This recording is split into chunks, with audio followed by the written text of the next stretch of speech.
Hey, I'm Rachel Billingsley.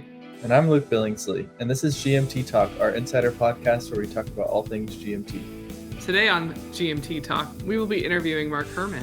Mark has published 40 game or module designs or co-designs with GMT, including award-winning and critically acclaimed games like The Great Battles of Alexander, SPQR, Washington's War, For the People, Empire of the Sun, Fire the Lake, Pacific War, and Churchill.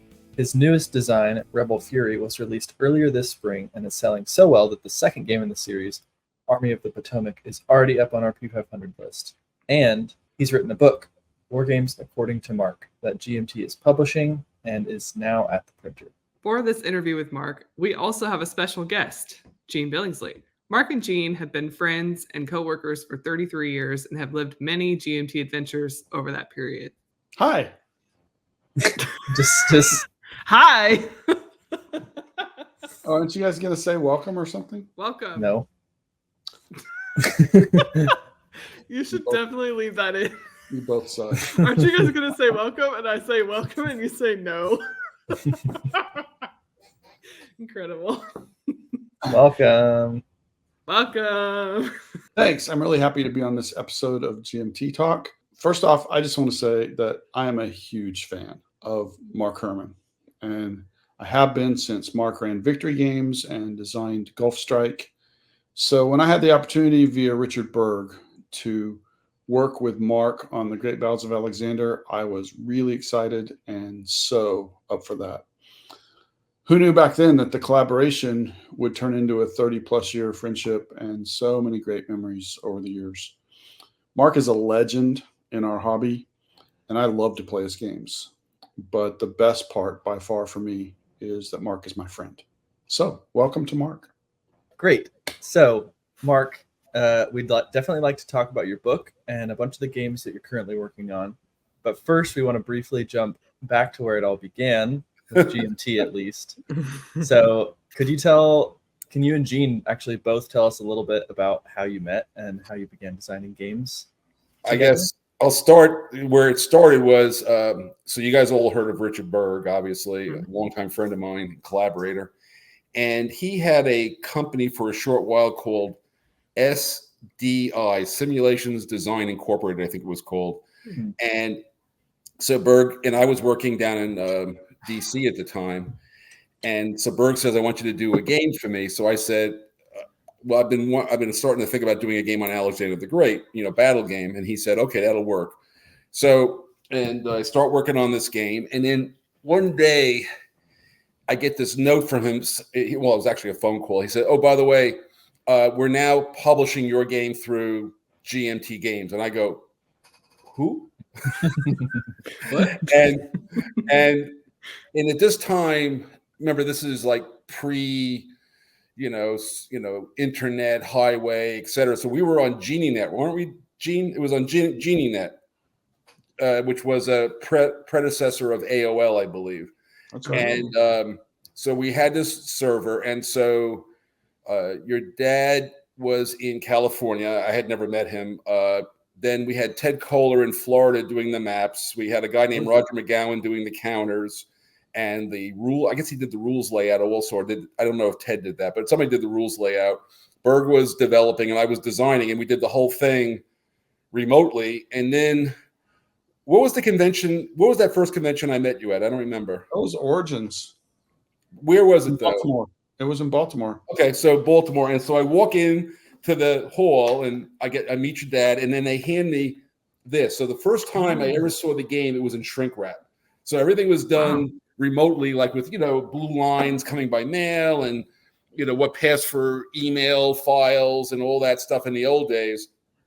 It was all done remotely. And then the first time I saw the game, I was at Origins in Baltimore and met you, that's the first time Gene and I ever met. And then, he wants me to say this, and we played a game and he beat me and he won't play me anymore. Okay. He's so excited about that.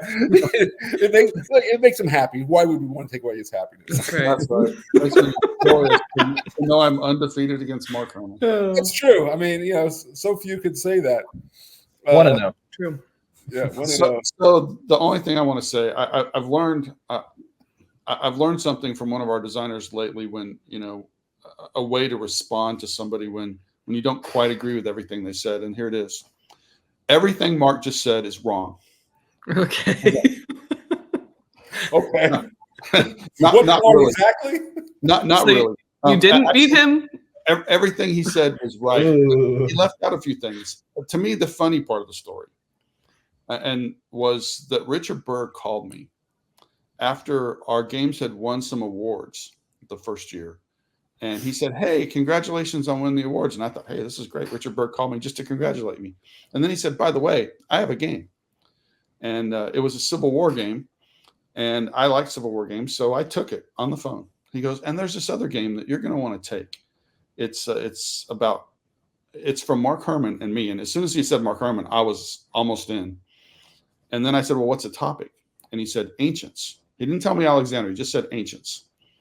And my feeling at that time was I didn't know a single good Ancients game that was selling very well in 1991.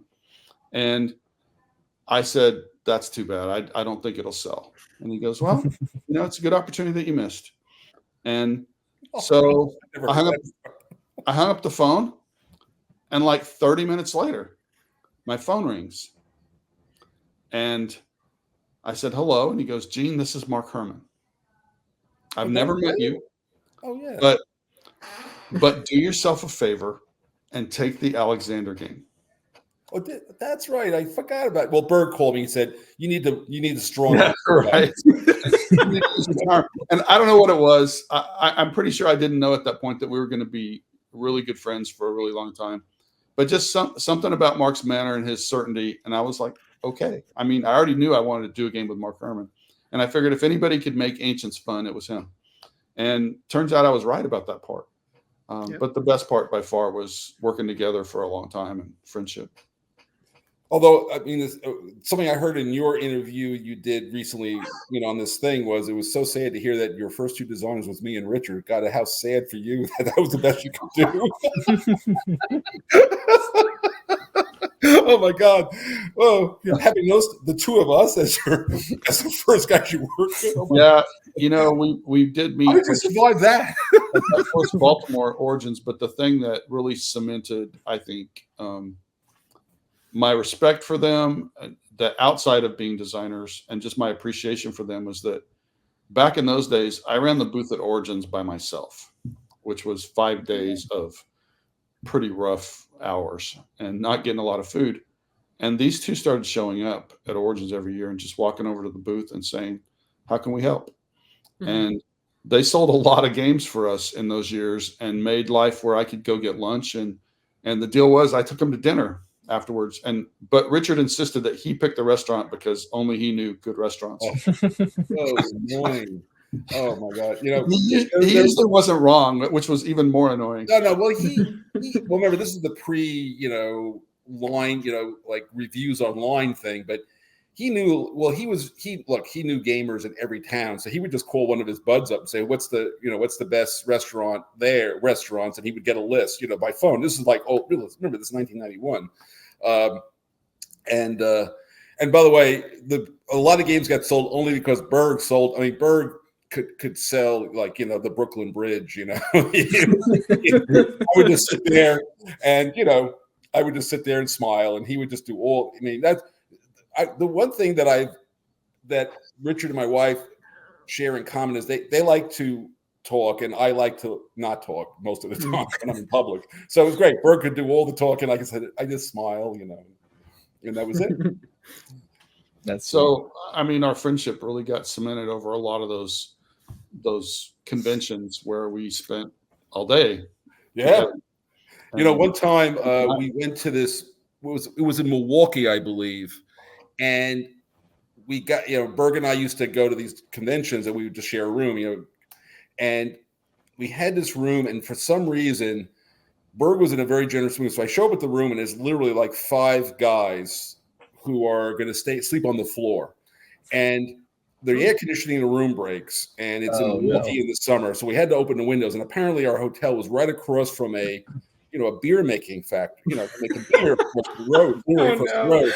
And the smell of, I guess, hops and barley cooking was like, I felt like I was in the vat with the beer.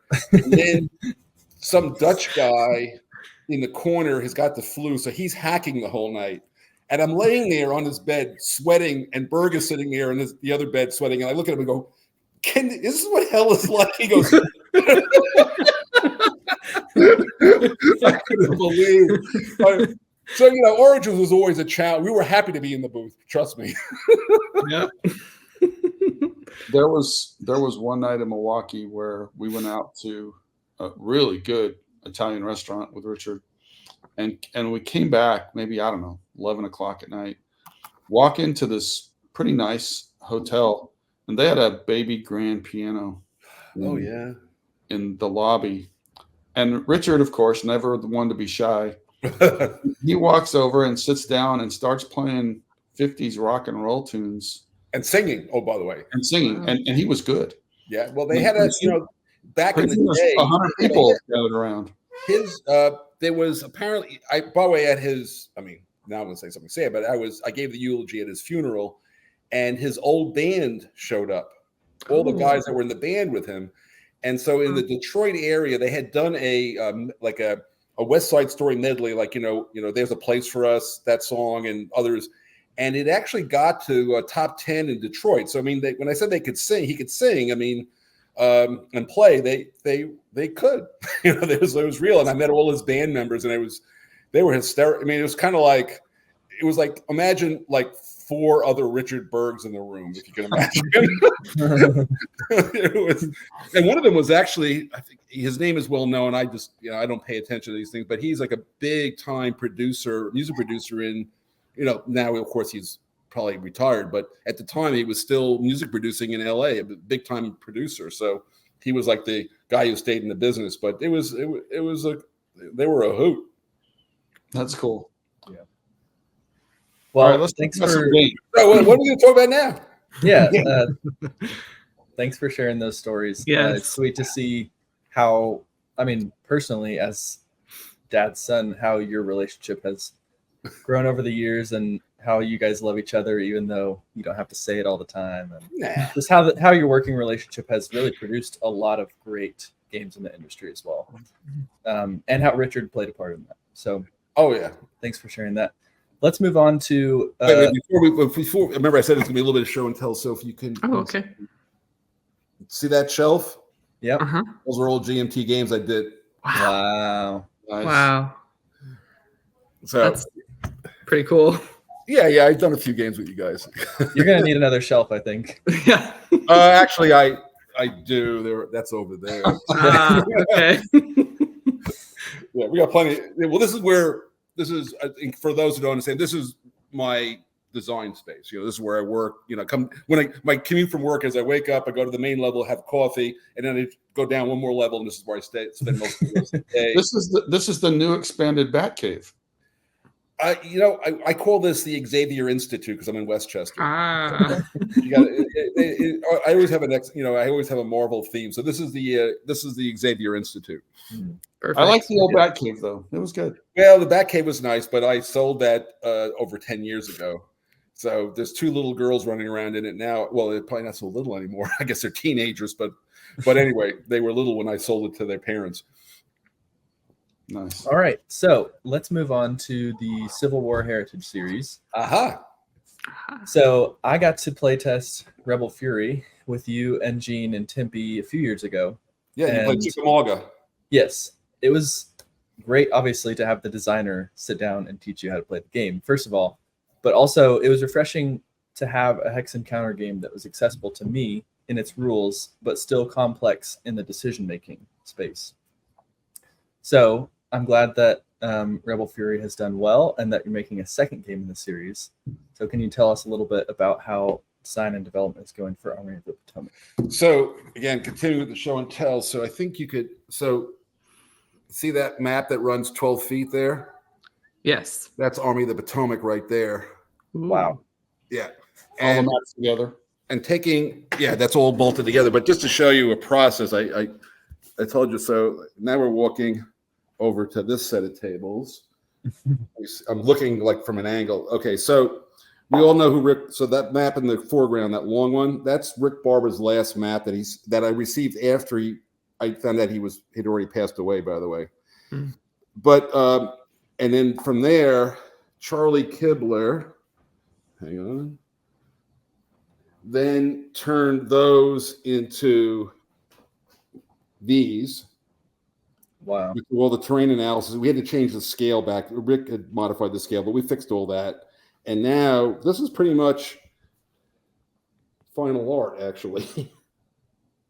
Cool. Wow. Charlie's good. Yeah, he's amazing. And what's interesting is Charlie, what's right? Charlie and I go back way longer than Gene and I do. And we have, and he's like, he starts off with get off my lawn kind of guy attitude. And then we get to getting useful. So like yesterday, just for an example, you see that red book there? That's the official atlas of the Civil War that, produced by the United States government. And so yesterday we were on the phone for about an hour he has the same book. We're looking at the certain maps going, do you see a wharf? We're looking for like the spots on the James River where you have supply points, and we're looking for the wharfs on the river. Mm-hmm. And we're looking at the same map and trying to figure out what's going on. So it was kind of a fun conversation. This is what I do on a regular day basis. So Charlie and I had a nice conversation yesterday, and I just got the latest versions of the maps because of that. So we're doing really well. Awesome. What's going to be so the goal in the series going forward is obviously every map there's you don't have to put 12 maps together to play it. This is my convention envy. I want the East Front guys to see what a Civil War game could look like when you do that. But the reality is that there's really 4 maps with a little extension for 2 of them, and every map will have an individual scenario. So you set up in your house. You don't have to have 12 feet out there, and you could fight. It's really Spotsylvania Courthouse too, but they call it the Battle of May 18th. And then you can fight the Battle of the North Anna River. Then, of course, the famous Cold Harbor, which is a disaster. And those are the 3 individual, and there's 2 battles actually in the North Anna one. And then you get the whole 7 days battle, which is McClellan's. That's what we call Army of the Potomac, because you're playing the Army of the Potomac in 2 periods, 1862 and 1864. Mm-hmm. But the big addition, and what'll be where I can do it, there is a campaign game. So it's you get to play the entire 1864 Overland campaign from May 4th to June 3rd. And it has additional rules for the campaign game, but you don't need any. But if you go by Rebel Fury and you know how to play Rebel Fury and you get this Army of the Potomac, you will have to read nothing other than setting up the pieces. That's the main thing. The core rules. One of the things I dislike about, and this started with SPI, so this is like an old tradition. You get a core set of rules that are very short. You go, oh, it's a very easy game. And then you get the scenario rules, and the scenario rules are longer than the original rules. And I can never integrate. It always drove me crazy. I had to look in 2 places to play a game, even though it was supposedly a simple game. So when I did Rebel Fury, my desire, and I believe I fulfilled it, is I thought about the entire war when I did Rebel Fury. That's why you got these scenarios are very particular, other than Chancellorsville, which was where I started, but Chickamauga. I picked battles in Fredericksburg where it allowed me to put in fortifications and forts and, turning movements and everything I needed to put in for every battle of the Civil War up front. I mean, I know them all pretty well, Second Manassas, First Manassas, Antietam, etc. And so when you get, obviously we'll tweak a couple of sentences. There's been no errata for the game, which I can't believe, but I blame Jason Carr for that. So thank you, Jason. But there's always a little bit of like, well, what about? And so we'll just, there's probably about 12 sentences that need like a little tweaking, but the rule doesn't change. It just make it more clear. I guess it's a term. And I'm changing none of the core rules for Army of the Potomac, not a word other than this little tweaking. There's no errata. And then when you get a scenario, all it basically tells you is here's how you set it up, and maybe there's a first turn rule or where you start the first turn, and of course the victory conditions. And that's all you get. And people have commented positively about that. So I think I caught the right feeling about that. On the other hand, the Overland campaign, I feel no such compunction. That's you putting together. You've decided to really sit down and and so it'll add another layer of complexity to the game, but only if you want to play the campaign and only if you've got like a lot of, it doesn't take a lot of time, by the way, because it's a fast game. So we've had play tests that regularly get, about 2 weeks of war into like a 3-hour session. So that's pretty quick. And the whole campaign is a month long. So you could literally get through if you started in the morning and you played, into like to dinner time, you could finish the campaigns. So that's also pretty accessible even then. Only the Potomac. So it's going very, very well.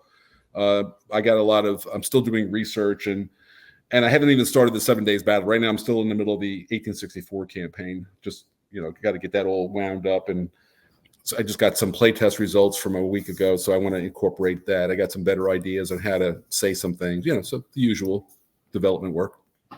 Great. Cool. Yeah. But it is, and of course, because I've been working with Charlie directly, the art department phase is going to be very short because the maps are done. And the counters I actually have real counters for the scenarios I have. So, we'll have, by the time I hand it in, it'll really be development and testing on Jason's side, but the art will be, Justin will have an easy time dealing with the art side because it'll be mostly done already. And then awesome. we'll lay down the rules. Nice. Love to hear that. Yeah. Also, I just finished a very, very extensive, detailed article for C3I magazine on the game, which will be my next Cleo's Corner. And I told Roger that I'm going to include that as my designer's notes for Army of the Potomac. So it's going to have like a 10,000 page detailed article on the design and Nice. The math of the game and everything. So that'll be in the game also. Wow. Okay. Yeah. Awesome. All right, let's talk about another one of your series. You created this game called Churchill, Great Statesmen Series, and it's turned out being, one of our best-selling all-time games. The thing about this series is it's just a tad different than what you talked about earlier, where it's a thematic series and it shares a lot of systems, but every game brings something unique to it besides the topic. So Pericles is a little different. Versailles 1919, I felt like I was sitting in a graduate level class while I was playing that game and learning about the world after World War I. So I think I want to blame Jeff for some of that also. Like I said, it was good though. I get other people to paint, like Tom Sawyer. I'm getting people to paint my fences for me now. So. We'll get to that a little bit later. What I'm curious about is your next design in that series is Triumvir, and I don't know how far along you are with. I know you did some redesign, but can you tell us how that one's going to be a little different from the other ones in this series? Yeah.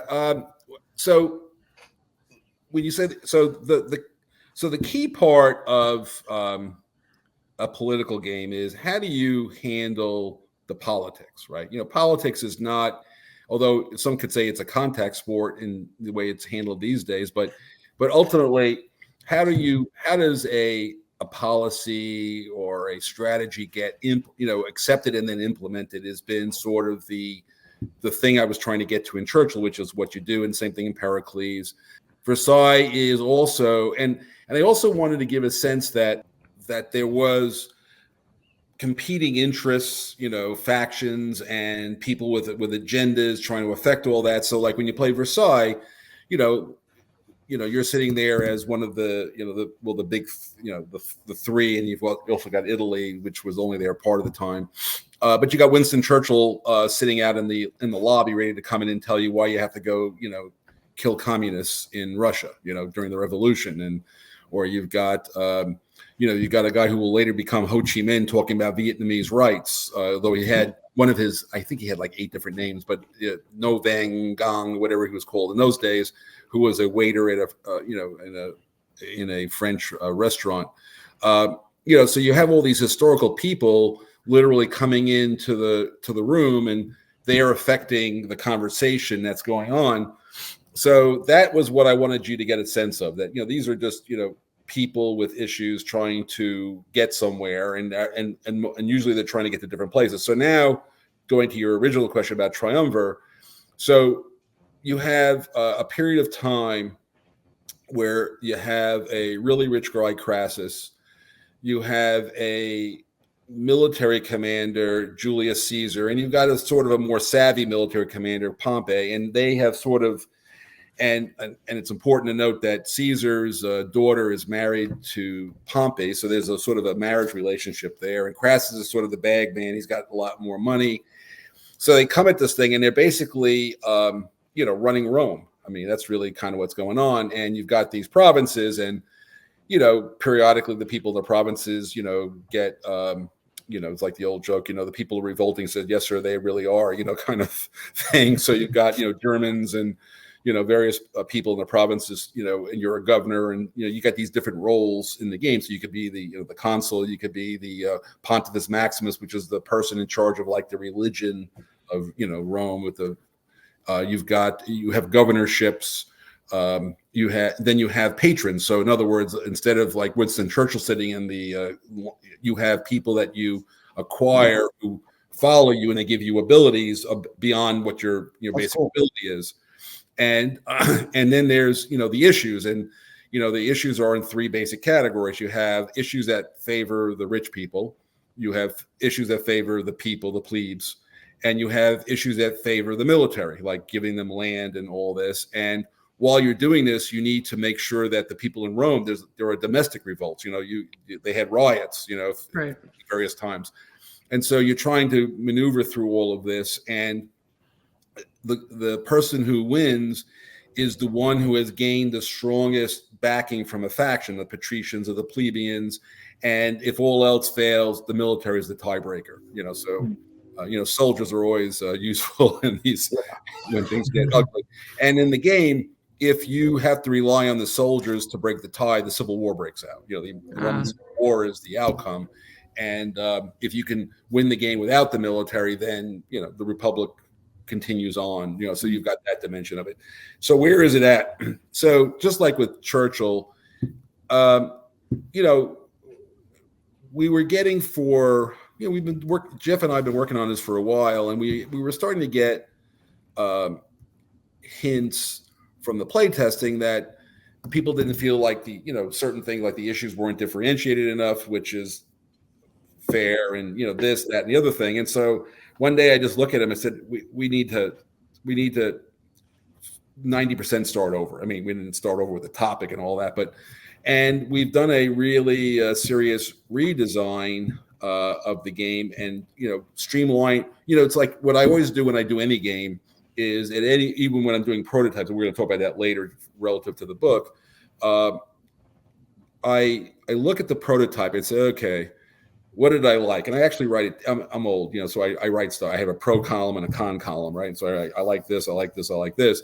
What did I not like? I don't like this, I don't like. And so then the next prototype, I take out, now there was reasons why the con stuff is in there. So I might have to think about how, historically I need to work it back into the pro side, or maybe I drop it entirely. Maybe it's not, So this was that conversation that Jeff and I sat down and had. And I think it was a very productive conversation. Unfortunately for Jeff is, his graphic skills are far exceed my own, other than with a pencil or a pen. And so, we had to redo the cards and the events and, the imagery and the board and all that. But we play tested it in its current version at, Newport, the SD HISCON East, which was a lot of fun. And we played it, was played several times there, and, we're getting, and we've been played here at Studiola here. So yeah, I think we're in a good place. Awesome. So I would say that now that we're past the the summer, Jeff and I, he's been running all over the place at conventions, and he's got this really cool his Kurt Vonnegut project. So he's very involved in selling and promoting GHQ. So he's a little bit involved. We're both tied up a little bit. So, but it's in good shape, and I would say though that it probably won't get finished until the end of the calendar. Army of the Potomac will hopefully be done by end of this calendar year, or let's say January. But I don't know, Triumph will probably be a little behind that if I think about where it is and the energy level that we can put into it at this point. But right now, Army of the Potomac is my main focus. now that Defiance is really in the developers' hands and all that. Speaking of Defiance, we have a couple questions about that project. Sure. Well, so we can now take a little walk over here. Okay. So now, there's Defiance. So this, just in case anyway. So I always have a game of Empire of the Sun up, by the way. Perfect. Of course. Of course. And there's Defiance. I was about to set up the scenario. So you see the counter, 3 trays of counters there, and you see the map and all that good stuff. Oh, and that's over there, by the way, is the map. Oh, that's the part that's in the med. Yep, Mad Dog in the med map when they increase scale. So that's going on nicely there. Wow. So so what do you want to know about Defiance? So for those who don't know, Defiance, the second Russo-Ukrainian War game we have on our P500 list, covers a very recent and still ongoing conflict. Okay, part of it. You're right. What kind of challenges does working on a game that's near recent history present to you or any designer? Well, first of all, you got to remember my background. I worked in as a strategist, consultant, ran classified war games in the Pentagon for 35 years. So I come at this from a professional. I did this for real. Basically was supporting and analytically 3 different wars that the United States was actually in. The Gulf War, Kosovo, and Libya. So I've been deeply involved in it. So I come at it not, when I work on this kind of thing, I don't come at it from it's not a game, it's really a simulation. So it's not for giggles, some other fun games I like to play, like War of the Ring or something. Mm-hmm. But so the challenges. Well, the first challenge is, and why am I doing it? So I had this idea for a long time. There are books about it, that I would like to do the first draft of history from a simulation point of view. So in other words, the game covers the first 3 months of the war, which is now almost coming towards its 3rd anniversary. So we're writing about a recent past. It's history. I mean, yes, the war is still ongoing, but we're writing about something that happened like 3 years ago. Well, by the time the game comes out, it'll be 3 years ago. And the purpose of that is to put a marker down as to what's going on in warfare. Because, I think that informed citizens, people who care about this stuff, need to have a vehicle to understand what's happening. The United States Army War College, the United States Naval War College we've had playtesting, and they've been playing it and showing to their students. And in fact, I'm giving a lecture on it to the Army War College in December. I think it's December 10th.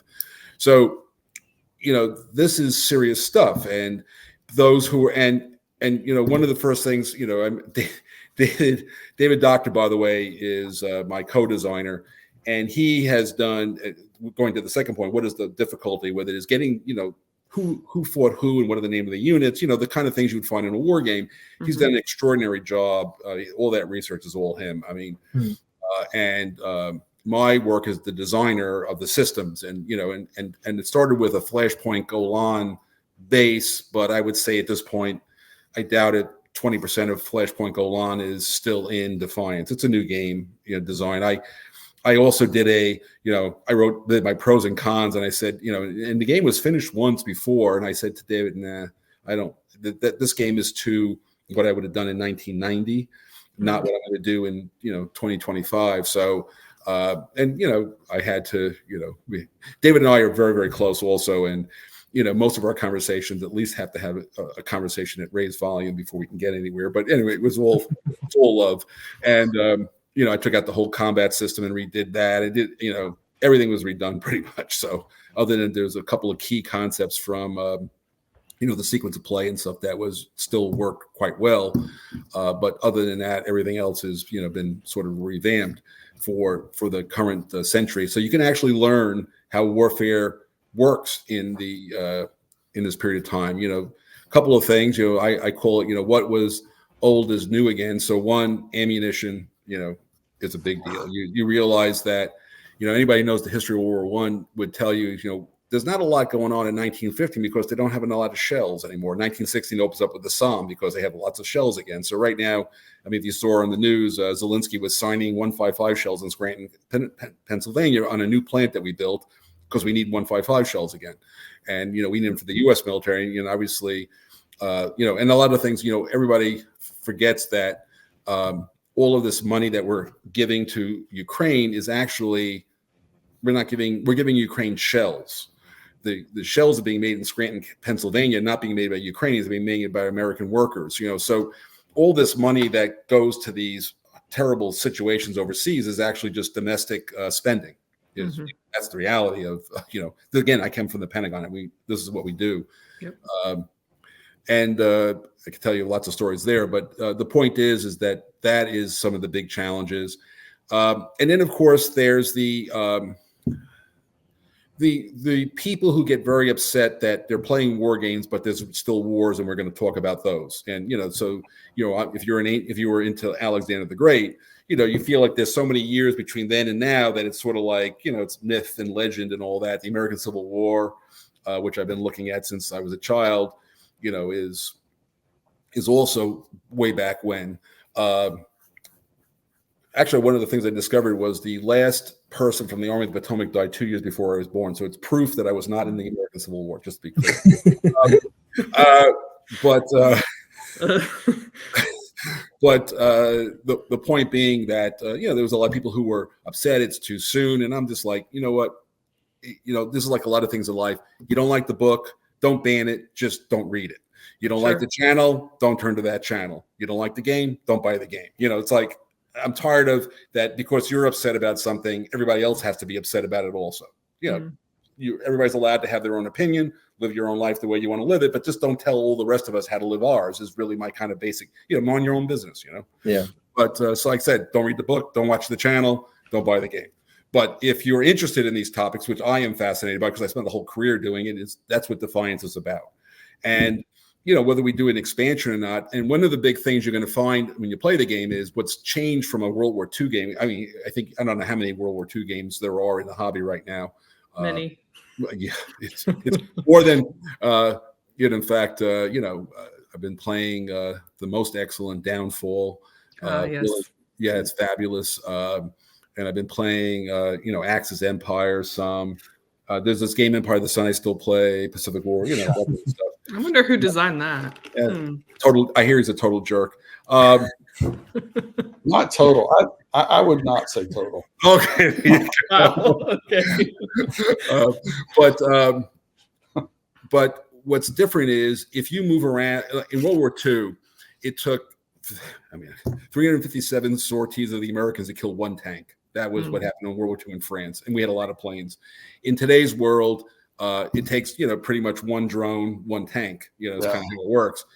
And so the big thing in today's world, if you're moving on the battlefield, you could be shot at. And in fact, one of the lessons from Defiance is they had these two artillery brigades, major artillery brigades in Kyiv is where they located, and that's how the actual Russian attack on Kyiv was stopped. I mean, these guys threw out a lot of firepower, and the Russian, they just, that's what really stopped. It was indirect firepower on targets that they knew where they were, and they had these little hunter-killer teams running through the woods, and that's represented in the game in a really cool way. We have this thing where as Russians go down roads, you pull chits, and you might get an ambush of some kind, or you might get a minefield or nothing, and that's what really.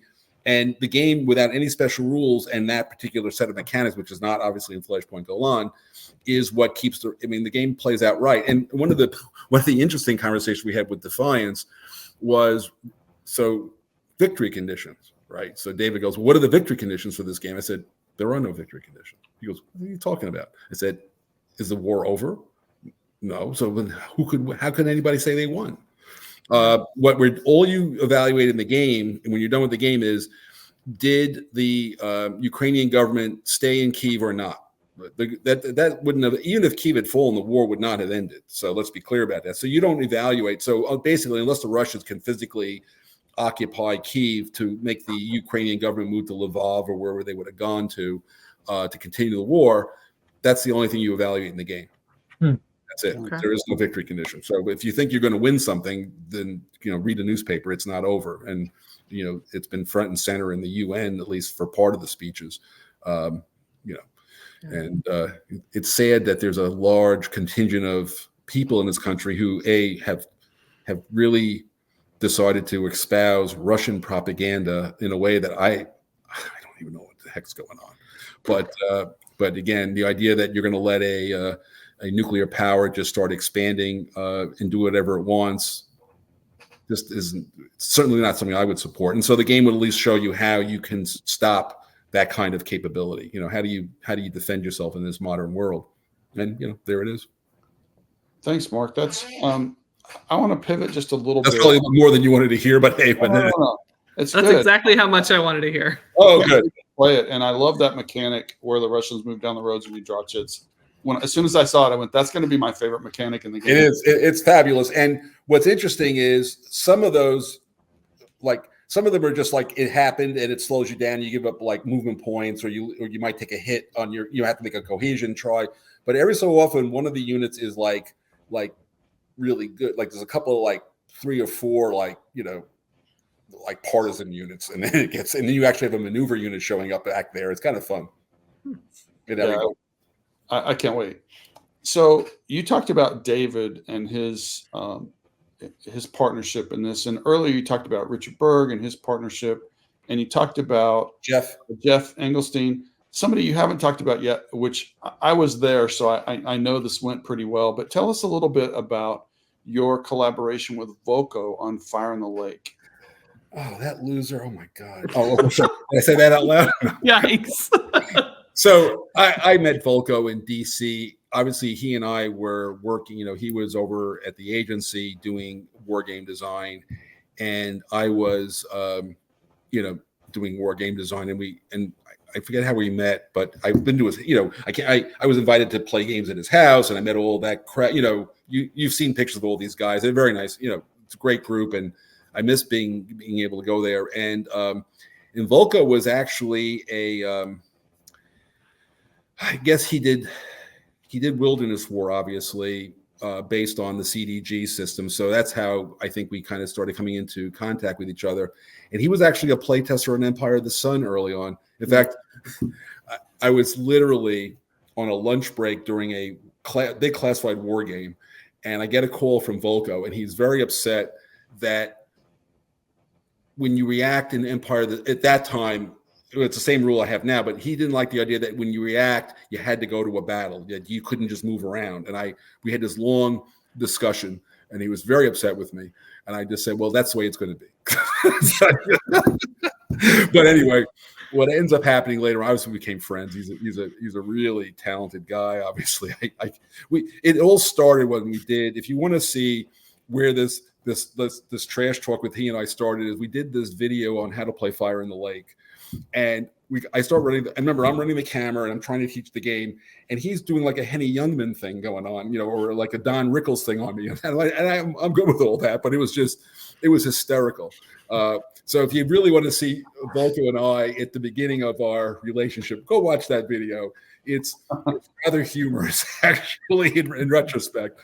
And what ended up happening was Gene, this guy over here, calls me up and says, hey, I want you to talk to this guy, Volko. I really want you to do a Vietnam game. So, and this, by the way, predates Andy and Abyss, by the way. So he comes over to my house, and I've known him a little bit, and we start talking, and I tell him about, I had a design, 4-sided, the cards, but it was a CDG, obviously, at that time, and how I was implementing it more along the lines of like a For the People, Empire of the Sun kind of CDG. But it had 4 sides. That was a key piece of this thing, and how I viewed like the Viet Cong as being a legitimate, role. And a lot of people didn't like that at the time, and I'm not sure they all do now, but it worked. I think it's accurate. And we talked about a lot of design elements, and so we agreed and we started working on it. And then just he got jammed, I got jammed. Real world. I had kids. I was in graduate school. There was a couple of things going on in my life at that time, at that period of time.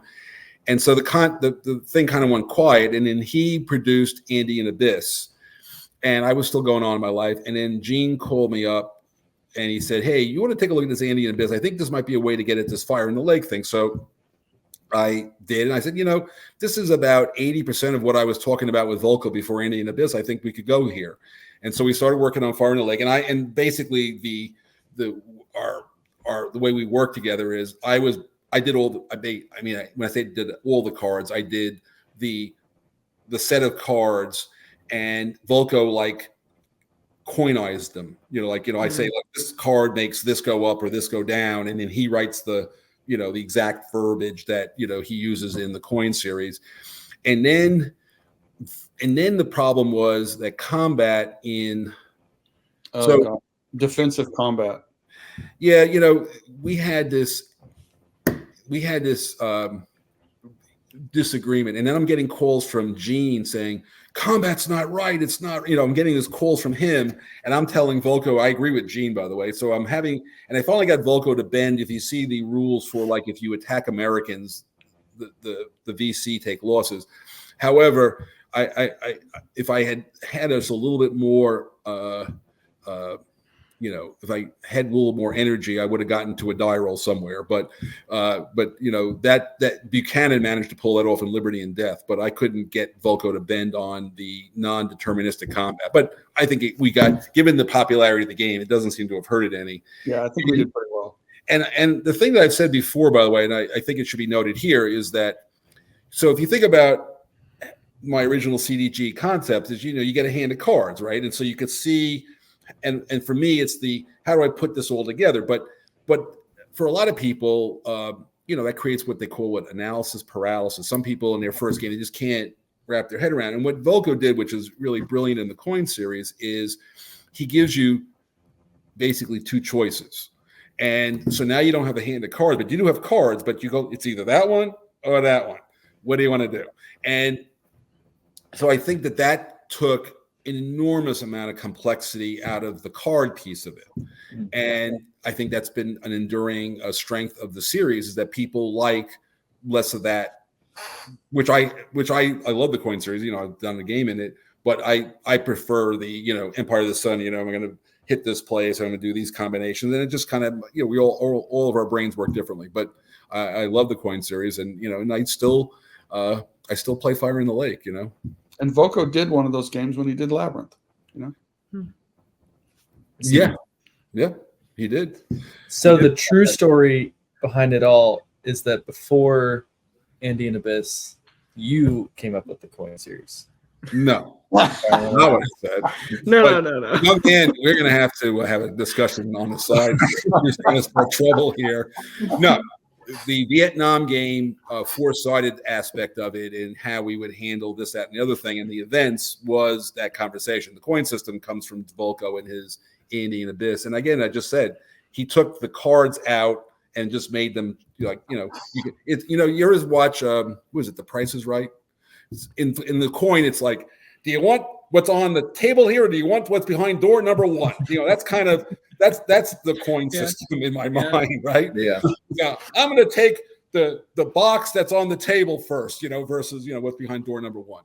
So that's kind of coin, and that kind of this or that decision is very is a very clever way of handling a very complex subject. And of course, you've got the the prioritization and the whole sequence and all that, which is again. And then I think the thing that I rolled in on for Fall of Saigon was Brian Train did this, brilliant two-player when he did the Algerian game. What's it called? Colonial Twilight. Thank you. So which is I used to teach that in grad school for the Algerian conflict is taught at the Naval War College. I used to teach that class, and so that's a brilliant implementation of taking the 4 down to 2. And when I was doing Fall of Saigon, the idea of taking a 4-player game, going through the Paris peace talks, and becoming a 2-player game was a fascinating thing for me, and it worked out rather well. So in fact, the 2-player scenario of Fall of Saigon is one that I play personally more often than not, because it's less, it's just 2 sides, right? So like any solitaire game, and it has a little bit more of the military side. I put tanks in it and all that stuff. Mm-hmm. So it's kind of fun. In fact, one story from Fire in the Lake. So let's say we had 100 cards in the game, but there was these other events I wanted. And I was literally in a gym on a treadmill, and you called me, Gene, or I called you. I can't remember who called who. And I said to him, hey, is there any way I can have a few more cards? And I said, well, he goes, well, how many do you want? I said, well, can I have 30? He goes, okay. By the time I got off the treadmill, I had done 21 of them. I had a pen. I was literally writing the cards while I was like walking on this treadmill. I was having trouble when I was running. I could only do it when I was the walking part of my workout, but when I was running, I couldn't do it. But when I had 21 of the 30 cards already done before I even got off the treadmill. And then I called Loco and told him we had 30 more cards, and here they are. So yeah, it was fun. By the way, when Mark Herman says, "Can I have?" and whatever he fills in the blank, the answer is okay. Okay. Thank you. Can you talk to Carol for me? It doesn't work that way, by the way. It doesn't work it kind of works the other way around. Oh man. You know, my granddaughters and the grandmothers and all of this, they were going on this like this bus thing with tea and, you know, I know, in the city. And there was all these complicated logistics. You know, my wife is a fantastic person, and she's got, well, I got to get my car here and I got to pick them up. And she's doing all this stuff. And I'm just sitting there going like, just wait for it. You're going to, and then it happened. She goes, you know what? I figured out the best way to solve all my problems. What? You're driving us. There you go. And that's what happened, you know, and all the I was watching all these details, like you were invading. It was like they were like she was trying to invade D-Day. I mean, it was just it was the grandmothers are talking and there's, you know, this kid's over here and I'm like, okay, just wait for it. You're driving us. And I just got in the car and picked everybody up and I drove them to the city and I took them to the corner and I said, okay, see you later. And that was how it all got solved. But like I said, I just had to wait, you know, but it was enjoying the watching all the thought process. It was fun. Mm-hmm. So what else we want to talk about? So you and Alan Ray. Oh yeah. Hang on. Okay. We got it. You know, unfortunately, the map is not out, but, you know, you want to talk about this, right? The Ancient World series. Yes, that's right. Thunderbolt. We just saw the beautiful cover in last week's the cover looks update. Really good. So let's be clear. So when I say that Alan Ray did 90% of the work on this, that would be an understatement. Okay, so let's just say this is an Alan Ray. You know, I've been working with Alan. Yeah. You know, Berg found Alan. I don't know how he found him. You know, just one of those. You know, and he started developing this. You know, the Great Battles stuff a while ago. And I was working in DC, and Berg was working. You know, so it was kind of like Alan has been doing. You know, I guess he's Canadian, right? I only spoken to him. I've never met him actually, but I've spoken to him a number of times on the phone, and you know, he was doing all the, you know, the development for the series. You know, I would do like the research and the setups, and then that was kind of what I was doing. And then Berg would then rewrite the cavalry pursuit rules for the 87th time, and, you know, tell me these are the best version of it. So that was we never got that right, I don't think. Oh, and the Flaming Pigs rule. That was good. Oh yeah, that's lots of way back. That's early. That's SPQR. But and then so Alan. So when obviously Richard passed away, I found out, you know, so Berg loved making maps, right? So the thing that was always the impediment to the project apparently was the maps. And apparently one of the last things Berg did is he did the Spanish maps, you know, the Iberian Peninsula maps. And I was talking to Mark Simonich, and, you know, so anyway, I talked to Alan and I just said, look, you know, it'd be nice that, you know, there's a famous writer, his name was Robert Heinlein. And apparently Robert Heinlein was a cranky guy, which if you knew Berg, that's, you know, they might've been brothers under the skin. And after Heinlein died, they published a book. His wife published a book called Grumbles for the Grave. So basically, a year after he's dead, he publishes his book and tells everybody who he hated that he hated him. So it was really an amusing book to read. It was more of a, you know, what are you going to do about it now kind of thing. So I didn't want to do that, but I just felt it would be nice to see Richard's game that he was sort of halfway through get published. So I was sort of more the impetus for the project, but all the work got done by Alan. I did a couple of scenarios for it, and I'll write an ode to Richard in there, and that'll be more or less my contribution. But it looks fabulous. I mean, you actually, I guess you guys have decided. So you basically, you get the deluxe edition, you get the whole series in one shot, right? Right. So I don't know how many. I guess it'll also be like 12 feet of map, right? I mean, it's got a lot of maps to it, or it's a lot of maps. It's a lot of maps, right? It's got like two. I think it's not quite 12 feet, but it'll be. Well, it'll be a bigger. It's more square, but it's like 8 maps or something. I mean, I don't know how many. 1, 2, 3. It looks like it's 5 maps or something like that, with a lot of displays. Cool. Yeah, so I did these. I remember I had a lot of fun doing the Zama scenario for the game, which is an area of a little bit of expertise. Obviously, I did it when we did SPQR, so I've been around that battle a few times. But doing it at the operational level is fun. But it's going to be, fans of the series are going to be very excited. I mean, Alan's done extraordinary work on this thing. I mean, it's a real labor of love for him. And so, Berg will ride one more time. It'll be great. That's right. That's awesome. Let's talk about your book, Mark. My book. Oh, yeah. At the start, all of us have questions about it. But at the start, I just, from the very introduction, to things that you talk about from the SPI days, which always fascinate me because I didn't live through that. You talk about Jim Dunnigan a fair amount, and I was fortunate enough to get to work with Jim Dunnigan in the mid 90s, and I definitely learned some very good things from him, including I'm always good for one dinner at a fine restaurant when I'm in town, and I've adopted that to work with people that I work with. But just tell me, if you could, what's something really memorable that you learned from Jim? Well, I actually put it in the book. So we're trying to promote your book here, Yeah, I understand. So I'm in college, and remember, this is 1976. No, excuse me, this is 1975. Yeah, it was 76. And,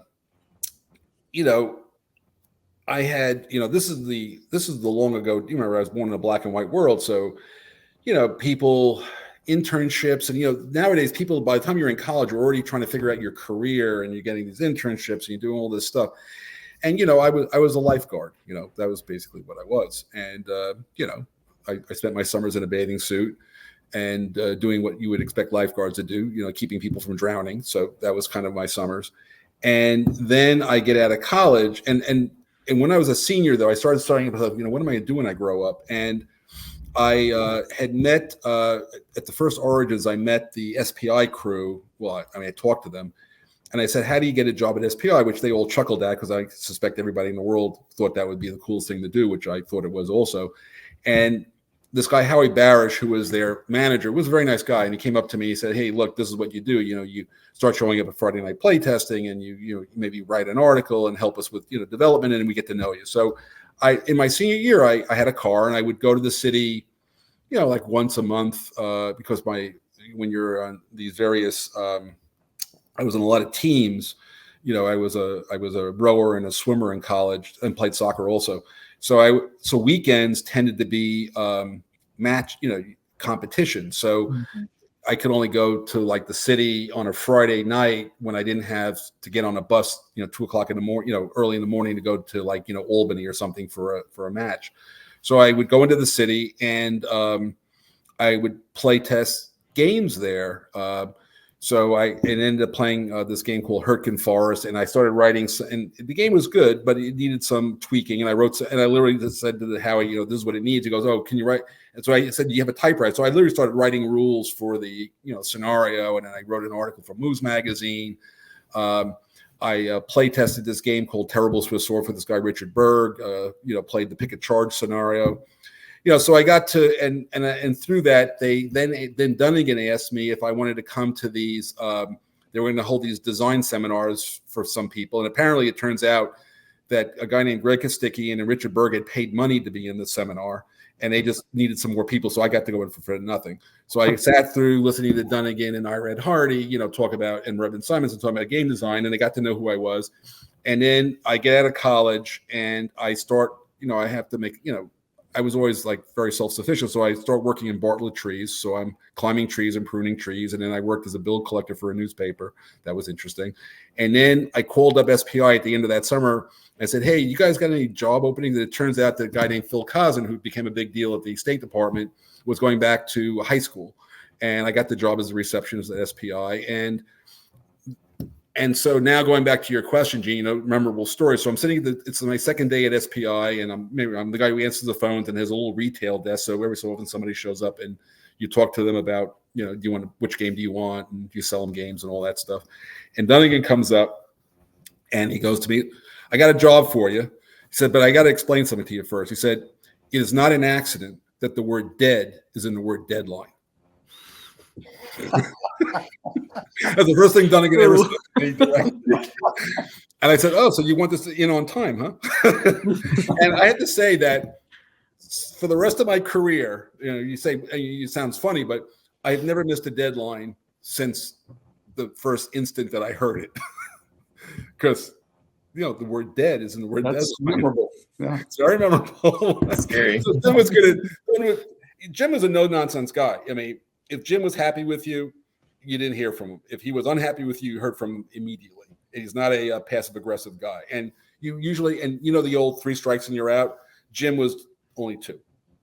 He'd tell you once, if it was still happening, pack your bags kind of guy, which was great because you knew where you stood always. And I became more or less one of his main developers. So I worked with him a lot. So, yeah. What else do I know about the book? So I think I read one thing I didn't bring down. I have a copy of it upstairs. But anyway, the book, I've seen enough pictures of it. You guys can post pictures of it. I guess Rachel, you must have it, right? It's at the warehouse. Dad has his copy though somewhere. Did you bring it upstairs? No, it's downstairs. Yeah, we all did the same thing. Anyway, it doesn't matter. All of them are outfit. But the good news is it's published. I think I was told by Kai they printed 2,000. And I know it has over 1,500 pre-orders, so I don't think it's going to be around long. I was reading it again last night. It's surprisingly good. Surprisingly, okay. Well, the thing that's important about the book, from my perspective, right, is so the way the book got started was Peter Perla, my good and recently deceased friend, which still makes me sad, says to me, I guess he was reading one of my C3I columns. You should write a book about game design. And I said, oh. So I looked into that, I've been writing my column for 10 years. And so I already had like 75,000 words written. Now, the book is not an anthology of the columns. That's the first thing. But so I took out 20,000 words. Oh, there it is. Oh, look, thank you, Mary. And I took out 20,000 words and I put in like another 35,000 words. So, the structure of the core of the book is clearly, combat result. What I wrote about combat results table C3I was still true in the book, but I had to pull out, when you write a column, it's got to have a beginning, middle, and end. When you're writing a book, it's a chapter, which what came before. So I had to rework the whole thing into one voice and, all that. And, and sometimes I say things in multiple columns in different places. I pull those together, so the book is, I believe, a coherent on the game design piece is now a coherent narrative of that. But what I also added to the book was, as a historian, there were like 3 periods of history that I feel like, I've lectured and taught at the graduate school level, so I know stuff about them. So, the 5th century AD, BC, GNC, which was my original degree, and the American Civil War and the Pacific War are 3 areas that I feel like I can hold my own with anybody, who, and I even know what my next book is going to be, which will be more of a history book. But so the back of the book is like 3 chapters of how you think about designing in that period. But the main thing about the book, which is important, is this is not a book about game design per se. It's a book about how I design games. Because, I know almost every designer of note from my generation and beyond, and they all do it differently. There's no correct way to design a game. That's ridiculous. But but I have a way that I was taught to do it and how I've practiced it over 50 years now. Oh God, that's a long time. And so I wrote down what my method is. That's what the book is about. My method for designing a war game, not a overview of game design, not an overview of design, not here's how you do it, or or it's more academic. It's just none of those things. It's much more of a personal discussion about how I do the game design. But then of course I talk about my game designs, which means that it's full of GMT art. Yay. True. Yeah. It's, So a big part of game design, obviously, is designing prototypes. Mhm. So I'm curious, which of your published games had the most prototypes and iterations along the way? That's an interesting question. Well, 3 come to mind. There's probably more. The first one that comes to mind, the one that had only one shot was Across Suez, and there's a whole one thing that's a very important chapter for me in the book is, I guess it's like chapter 4. It's called Nuts and Bolts, and I describe. So to tell the quick story is in 1978. This is November of 1978. I got a job to work down in Washington, and it's literally my last day at SPI before I go to Washington. I was dating this girl. She's upstairs still. And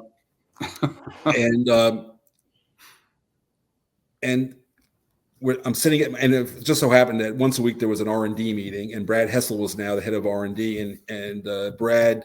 So they said, "Why don't you come to your last meeting?" Fine. So I come in there, and who's sitting at the table? It's Berg and all the guys you would imagine sitting at the table. And somewhere in the meeting, I'm just sitting. Obviously, I'm not paying much attention because I'm not getting any assignments and I don't have to report anything. So I'm just kind of sitting there, and kind of, I'm leaving. And then Brad goes, there's this new giveaway game. They want to do a new Waterloo Strike Force 1, but they want to do this game on the Chinese farm, and it's supposed to be a giveaway. And he makes a comment that, look, everybody, he's pointing to various people saying, you had it for a while, you didn't do anything, so he's kind of like a little bit frustrated. And I open my big mouth and I say, "Oh, Jesus Christ, everybody at this table should be able to do this in one day." And Hassel goes, "You've got a day."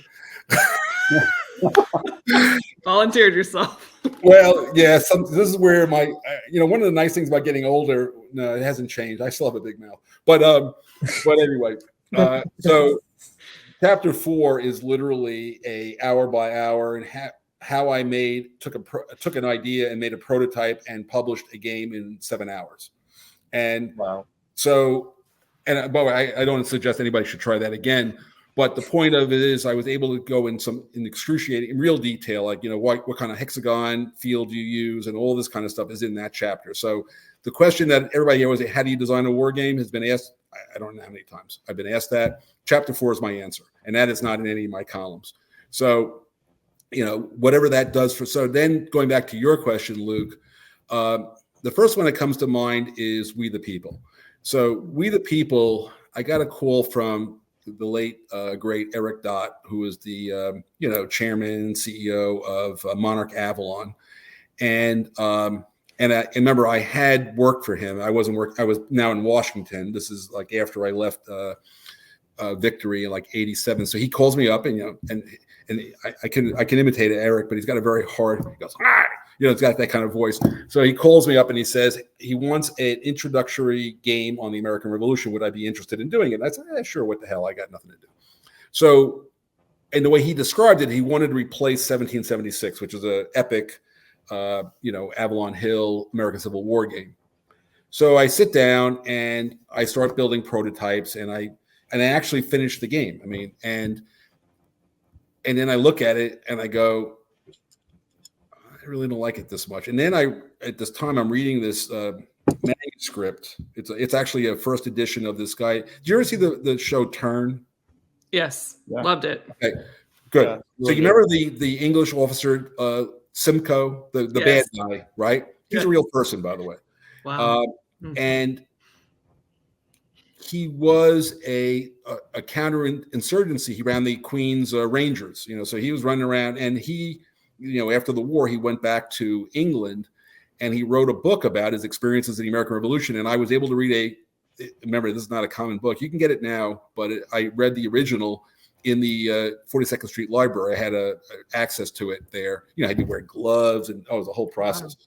But I did get to read the actual original book. Had these gorgeous inserted colored maps and everything.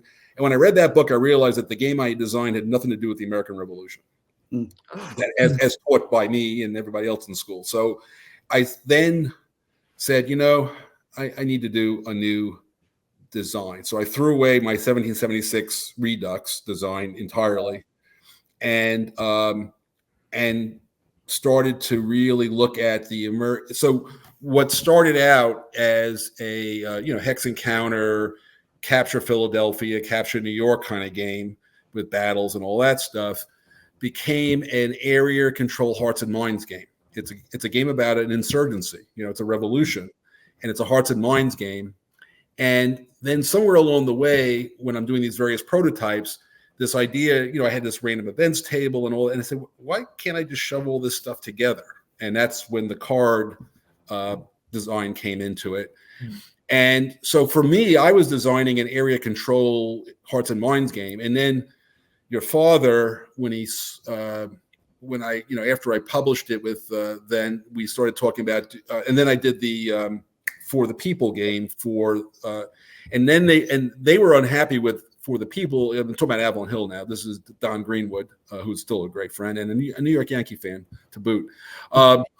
Don felt that the game was much more complicated than We the People, but it got the whole story of it. It got published, and then Avalon Hill, like the day after it was published at its convention on Monday, they sold it to Hasbro. So then I was talking to your dad, and somewhere along the way, your father created the concept that he is the first one that I know said card-driven game. It was never my idea, but it was your father's idea to brand it. He seems to have a few skills in that area. And so the card-driven game mechanic was named by I created the mechanic and the design, but the titling, the branding came from your father. So it was kind of a collaboration in what's become a genre of games. And then when I did For the People for GMT, then I didn't have this. I had to be like, I could make it more complicated because I was happy with that. There were things I wanted to do to it, and we added cards. And then the 2006 version, GMT version, is the definitive version. After that, we were mostly just errata, and I didn't add any more cards. It was the same game. It's just so since 2006. So anytime anybody writes, do I have to buy the latest edition? I always ask, which one do you have? If you have one, and I say, look, what you have is fine. If you want anything from 2006 on is the game. You can always get the rules online. But I don't think I've changed the cards in a while, right? Maybe I don't think I've done anything to the cards. In fact, I even avoid editing the cards because I don't want everybody to get upset that they don't have the latest cards. So I never do that. That's one thing I've learned, is if I change a card text, then everybody wants a free copy of the card. So I just sort of put it in the rules, like, oh yeah, I just put it in the rules if there's a piece of language that maybe got better, but that's this way we solve all those problems. But I heard the latest edition the latest printing did well. I heard sold out. Yeah, I heard that. Awesome. Sold out fast. Yes. Yeah. And how's Rebel Fury doing? You still got a lot of those? Not many. It's going to sell out in the next month or two. All right, there you go. So, yeah, the Herman guy still got it. Well, no, I'm more important. I take it a different way. I think the American Civil War has come back up in interest level again. I see a lot of other products coming out. ACW, obviously other publishing houses have been putting out, battle games, and it seems that I think that what I like about, and I did this very purposefully, so it's not like an accident, is there's always been battle games. Three Dogs, still my favorite tactical game, but of course I'm prejudiced on my views there.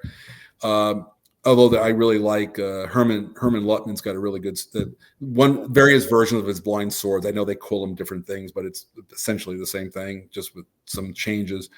And then there's obviously the great campaigns of the American Civil War, which is the Bulkowski Ed Beach thing, which is very solid and got a big following. And then of course there's the For the People, U.S. Civil War crowd. But there was nothing at the grand tactical level, which is really where I put. So there is no other game technically compete. I mean, it's American Civil War, but there's no grand tactical games out there other than Rebel Fury and the American Army of the Potomac and that whole series. So I purposely wanted to go there because it was at that level that I could really give a very clear definition of what you're trying to do in the game. And I was able to get rid of all of that, counting ranges and line of sight and all this, that, and the other thing, and kept the logistics out, except for the campaign games that'll, be coming, to tie in. And and just so you know, I talked to your father about this. So the third version, the third volume is already sort of sketching out in my mind, is going to be called The Iron Dice of War, which, by the way, is an actual quote from Albert Sidney Johnson. So he used the word iron dice. So that's the title. That's an actual historical quote from that period. So even he thought of combat as being, chaos, and I don't know how this, and that leads to the Battle of Shiloh. So we're going to go west. We're going to go west in the volume 3, and it'll focus on, Shiloh will be in there, but it's going to be the Vicksburg campaign. Will be volume 3. Cool. So, we'll go west. Well, when Mark was talking about We the People, I want to know, and maybe you told me at some point, Mark, but I've forgotten because I'm old. I want to know when in that process of redesigning that you came on the Go mechanic, because to me, I'd never seen that before in a game. And I think that's one of the game's just brilliant innovations. So where that comes from is, you may have heard of this guy named Mao Zedong. Remember I used to teach at the Naval War College. And so I've taught, Clausewitz and Mao Zedong and all of these, Che Guevara even, and Mao Zedong, who obviously is a famous, revolutionary. He always used, the game that they call it Wei Qi, but it's Go. It was a Chinese invention. And so in Wei Qi in Chinese means the game of surround. And Mao, so when you hear Western people talk about strategy, they often say, he's a pawn in the game, or you'll hear chess metaphors. Well, Mao Zedong didn't play chess, he played Go. And he uses Go metaphors. And so when I was thinking when I became a Hearts and Minds game, I heard that my Mao, readings, I said, if he and his metaphors is what led me to using the Go mechanic in We the People, very directly. So it comes direct. And again, if you want to say who was a successful revolutionary who understood how to, win a Hearts and Minds war, it was Mao Zedong. Not that I think what he did was good, but he certainly knew what he was talking about. And so that was the impetus. And then there was another book I remember had read long ago, which equated Nathaniel Greene's Southern Campaign to Maoist tactics. And so that part became the asymmetry. I love, everybody goes, oh, is the game asymmetric? We the People has been asymmetric since 1990. The Americans play very differently than the British. And a lot of people didn't like that because one of the things I've learned and why I haven't been very successful in what I call the bigger market is, one, I pick topics that nobody wants to really, American Revolution is not really popular globally. That's fine. But the main point is that the concepts in the game are focused on, trying to get you to see this history, and, and the Go mechanic really worked here for the revolutionary period. And so I think that, and a lot of people, and the other thing is that when you have an asymmetric game, and I wrote about this in the book, by the way, so more of my thoughts on this are in the book, is usually in an asymmetric game, one side has a more obvious strategy. So if you're in Pericles, you're a Spartan, go fight a land battle, right? That just is kind of, I get these crazy soldiers, let me just go fight a land battle. And if you're in the American Revolution, the British, you got an army, march up, beat up the Americans. They're simple strategies. And so everybody thinks immediately the game's unbalanced because I can't win with the Americans, right? Or I can't win with the Athenians because I don't, and then And then you start to realize that the problem is that they just haven't played. A lot of people just don't play games enough times to start to understand that it's asymmetric. And the Americans and the Athenians are more nuanced, and a lot of people just don't have the time, or they haven't thought through the nuance piece of it. So asymmetric games naturally are always going to come out, and people go, "Oh, it's unbalanced because I won 10 times with the British," but the game has built into it a guerrilla strategy. That was the point of this. When you read about Nathaniel Greene never won a battle, but he captured the South. See, that's always the interesting thing to me as a historian. So how do you do that? And how do you do the Sun Tzu thing is, if you're near, appear far. If you're far, appear near. That's what the whole CEG mechanic was designed to do, by the way. That was why, yes, I'm holding this hand of cards, which you can't see, and you see where my pieces are, but can I move that general, yes or no? You don't know if I can or I can't. Mm-hmm. So regardless of where he is, he could be far or near. It just depends on, do I have a card? And I even have Glover cards, so the Americans can even on occasion can even move a little further than they normally can as a surprise. So the cards create that Sun Tzu. That's another text I taught. It teaches that whole Sun Tzu philosophy of strategy. So that's, again, all built into We the People, For the People, etc. Wow, Great. That's cool. Thanks. Hey, you're welcome.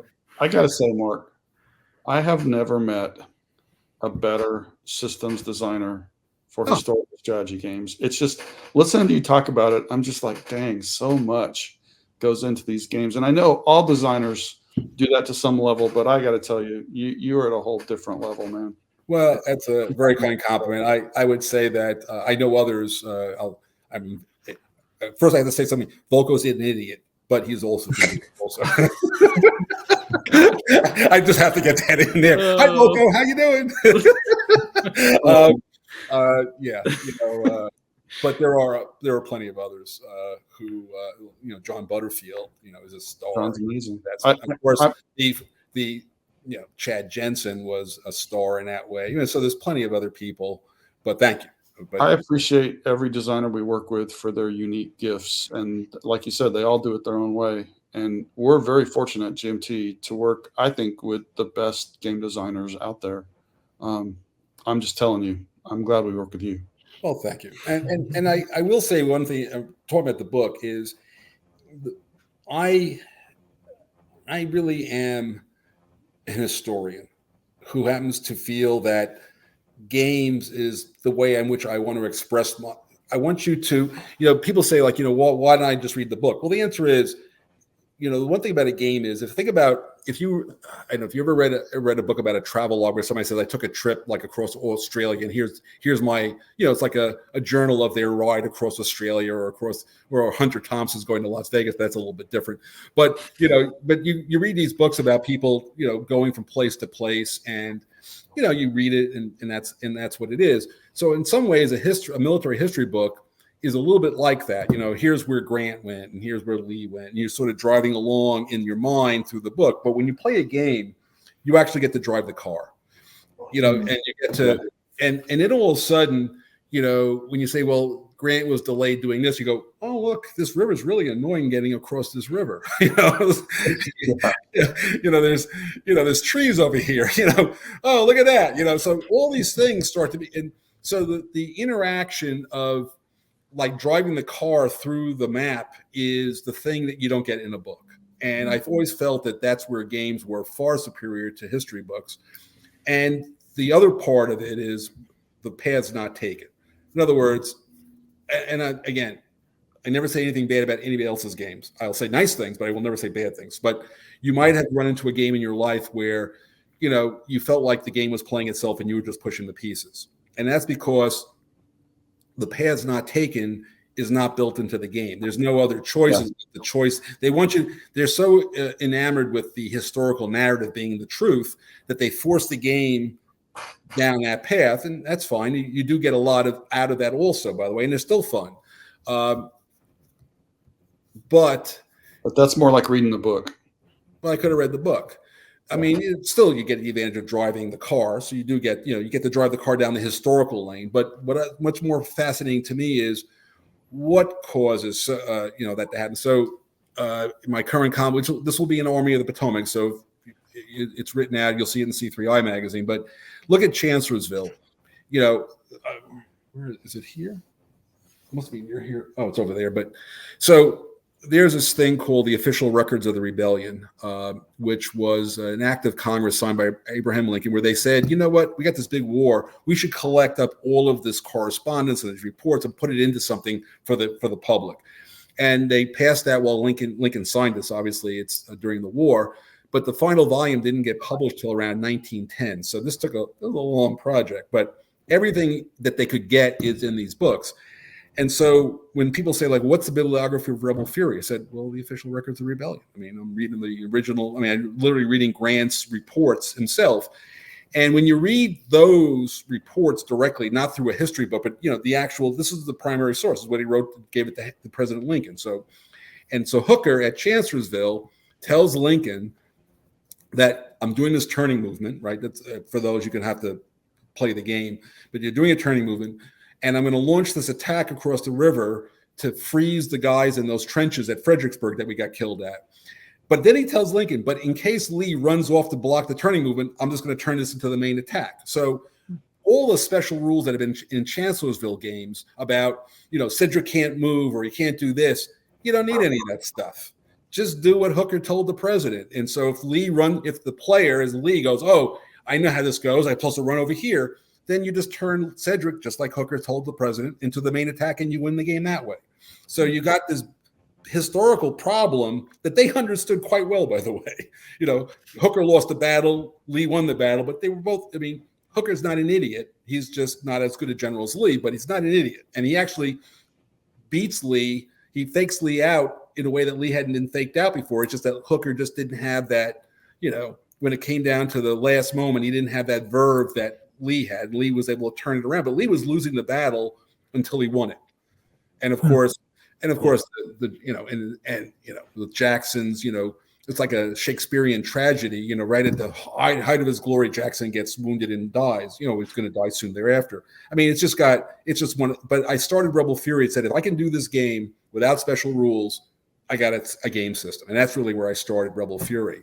But I didn't have to worry about, if you're a historian, you read what's really going on here, and they understood it, and you just have to create the opportunity for that tension, let the players work it out.